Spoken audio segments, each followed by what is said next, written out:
Good afternoon, Mike Oaks with Earthworks at the Berry residence. We got a lot going on. We have All-Star's out here knocking out all of our irrigation for us.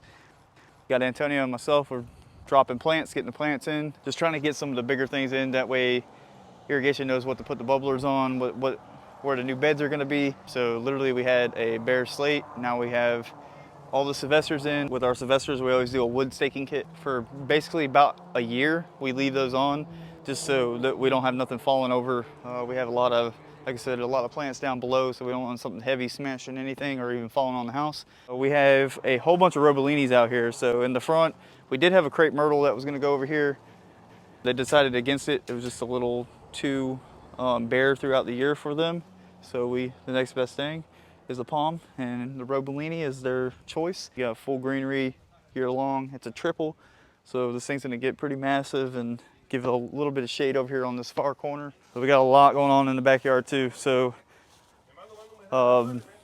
last video, we installed all the patio. We got pretty much everything graded and cleaned up just for these guys to come destroy it. So they dug all their trenches. They're getting all the irrigation ran for me. I have 5 new zones in the backyard. They're almost done with this right side. The left side's completed. I have pretty much everything staged where it's gonna go. So once they get out of my way and finish up with this, we're gonna swap spots. They're gonna go out front. I'm gonna come into the back and we're gonna drop all these plants back here. The benefit to this, having these guys out here with me right now, as soon as I drop these plants, water can go right on them tonight. We have the fire pit completed. Antonio and myself, we finished that up yesterday. As I was saying, we have our Sylvesters in the very back. Also, those are all staked up.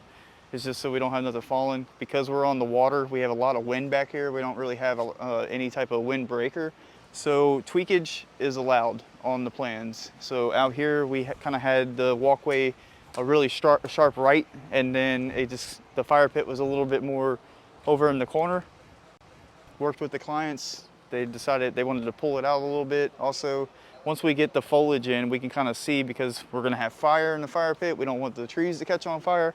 So we just try to place everything, accordingly to where we feel things won't catch on fire, things won't be damaged. My next step will be the flagstone walkway. After all this is all planted today, we'll do the flagstone walkway. I have flagstone going around the fire pit. Again, out front, I have some flagstone going across just as a little pathway in the front behind the Sylvesters. The last thing that we accomplished yesterday, just to have all the hardscape finished, is the polymeric sand. Literally, it took us about 4 or 5 hours just to get that done. So literally just sweeping, and again, just more sweeping. And this is our final product back here.